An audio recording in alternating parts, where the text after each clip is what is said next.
Assalamualaikum warahmatullahi wabarakatuh. Perkenalkan, nama saya Istighfarin Aulia Sufianti, nomor absen 19 dari kelas 12 MIPA 1. Saya akan menjelaskan materi tentang tolak peluru.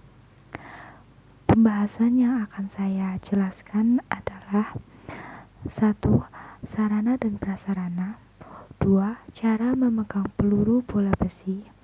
3. Posisi badan dan kaki. 4. Gaya tolak peluru. Langsung saja kita ke pembahasan yang pertama, yaitu ada sarana dan prasarana. Yang pertama, lapangan. Lapangan tolak peluru disebut juga dengan sektor tolakan. Diameter dari lapangan itu 2,135 meter. Bagian luar lingkaran dibuat dari meta baja. Permukaan lemparan dibuat dari beton atau aspal.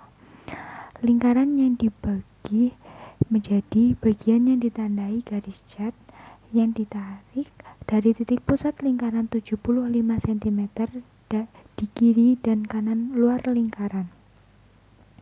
Yang kedua, peluru. Kriteria peluru yaitu 1. Dibuat dari besi, pasir, logam solid, stainless steel, material sintetis, atau polivinil.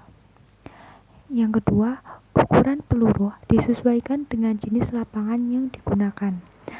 Untuk pertandingan yang diadakan di lapangan indoor, ukuran peluru yang digunakan sedikit lebih besar dari pertandingan outdoor.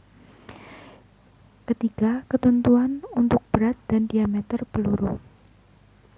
Senior putra memiliki berat 7,257 kg. Senior putri seberat 4 kg. Junior putra seberat 5 kg. Junior putri seberat 3 kg. Untuk diameter peluru, pria minimal 110 mm dan maksimal 130 mm.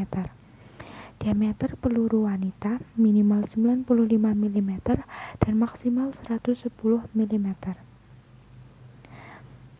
Yang ketiga, roll meter. Berfungsi untuk mengukur seberapa jauh peluru tersebut dilemparkan. Roll meter yang digunakan adalah jenis roll meter yang dapat digulung. Biasanya dibuat dari bahan plastik atau besi tipis sehingga lebih tahan lama. Pita yang berada di dalam roll meter mempunyai panjang sekitar 5 hingga 50 meter. Sudut siku yang terdapat pada roll meter berfungsi untuk menjadi patokan ketika melakukan pengukuran. Keempat, bendera kecil. Berfungsi untuk menandai sejauh mana peluru dilemparkan. Bendera kecil yang dipakai dalam tolak peluru biasanya mempunyai warna yang terang seperti jingga, merah muda, dan juga hijau. Bentuk dari bendera ini adalah segitiga dengan ukuran alas 30 cm dan tinggi 31 cm. Bendera ini terbuat dari pur kertas serta mempunyai tiang kecil yang dibuat dari pipa PVC dengan tinggi 130 cm. Kelima, kapur. Untuk memberikan tanda atau batas dari area atlet berdiri. Apabila tidak ada kapur, maka panitia juga dapat menggunakan tali rafia yang lebih terlihat dan juga tidak mudah hilang. Pembahasan yang selanjutnya adalah cara memegang peluru. Pertama, letakkan peluru di telapak tangan bagian atas atau juga bisa di bagian ujung telapak tangan di mana yang terdekat dari jari-jari tangan Anda. Kemudian, renggangkan atau buka jari-jari tangan Anda, yakni jari tengah, manis, dan jari telunjuk supaya dapat Anda gunakan sebagai penahan dan pemegang peluru bagian belakang. Sementara itu, pastikan ibu jari serta jari kelingking digunakan sebagai pemegang atau penahan peluru bagian samping. Tujuan dari cara ini adalah supaya peluru tidak tergelincir keluar atau ke dalam. Pembahasan yang selanjutnya adalah posisi badan dan kaki. Yang pertama, aturlah posisi kaki di mana kaki kanan bisa diletakkan pada muka batas belakang lingkaran. Sementara letakkanlah kaki kiri di sisi kiri di mana lebarnya bisa selebar tubuh dan segaris dengan arah lemparan. Yang kedua, peganglah peluru menggunakan tangan kanan dengan pegangan yang selaras.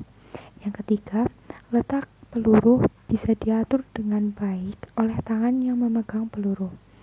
Yang keempat, posisikan peluru di atas leher dengan pundak, yakni di bawah telinga.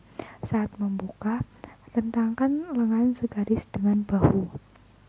Yang kelima, tekuklah bagian lengan kiri di muka dada sedikit saja. Yang keenam, kendurkan kaki kiri dan silakan menapak di ujung kaki. Jadi, berat badan Anda ada di kaki kanan dan posisi badan sedikit bungkuk, agak condong ke kanan. Pembahasan yang terakhir adalah gaya tolak peluru. Terdapat 3 jenis gaya dalam tolak peluru. Yang pertama, gaya samping. Yang kedua, gaya glide. Yang ketiga, gaya spin. Yang pertama adalah gaya samping atau biasa disebut juga dengan gaya ortodok. Cara melakukannya: 1. Pemain akan menggunakan awalan menyamping atau menghadap ke samping dalam posisi siap sebelum mulai menolak peluru. Yang kedua, pegang peluru atau bola besi dengan kedua tangan. Yang ketiga, gunakan tangan kanan untuk menyangga peluru di atas bahu dan tangan kiri untuk memegang atau menjaga peluru bagian atas. Yang keempat, setelah menemukan waktu yang pas, lemparkan peluru menggunakan tangan kanan ke depan atau atas. Gaya yang kedua adalah gaya glide atau biasa disebut juga dengan gaya O'Brien. Cara melakukannya: yang pertama, lakukan setengah putaran terlebih dahulu sebelum melontarkan peluru. Yang kedua, berdiri menghadap ke belakang, arah sasaran peluru ditolak pada persiapan awal. Yang ketiga, dorong tubuh sedikit ke belakang sambil menjadikan kaki kiri sebagai sumbu tumpuan. Yang keempat, angkat kaki kanan untuk memutar setengah putaran hingga menghadap ke samping untuk melontarkan peluru ke depan atau atas. Gaya yang ketiga adalah gaya spin atau berputar. Cara melakukannya: 1. Posisi kedua kaki mula-mula ditempatkan sejajar membelakangi arah sasaran. Yang kedua, jadikan kaki kiri menjadi tumpuan agar kaki kanan bisa diayunkan menuju tengah lingkaran. Yang ketiga, ayunkan kaki kanan dan bersiap menjadi tumpuan atau poros menyeimbang tubuh saat melemparkan peluru. Yang keempat, sebelum kaki kanan menapak, kaki kiri yang semula menjadi sumbu diangkat dan diayunkan dengan gerakan melingkar, sehingga nantinya kaki kananlah yang berperan menjadi poros akhir. Yang kelima, tapakkan kaki kiri di belakang kaki kanan sejajar dengan jarak sebahu lebih sedikit dan posisi tubuh berubah menjadi agak serong mengarah ke samping belakang. Yang keenam, tolak peluru dengan kekuatan penuh ke arah depan dengan diikuti putaran tumit, lutut, pinggul, dan dada ke arah depan untuk memberikan tambahan gaya dorong. Selanjutnya saya akan memberikan contoh atau praktek dari ketiga gaya yang sudah saya jelaskan.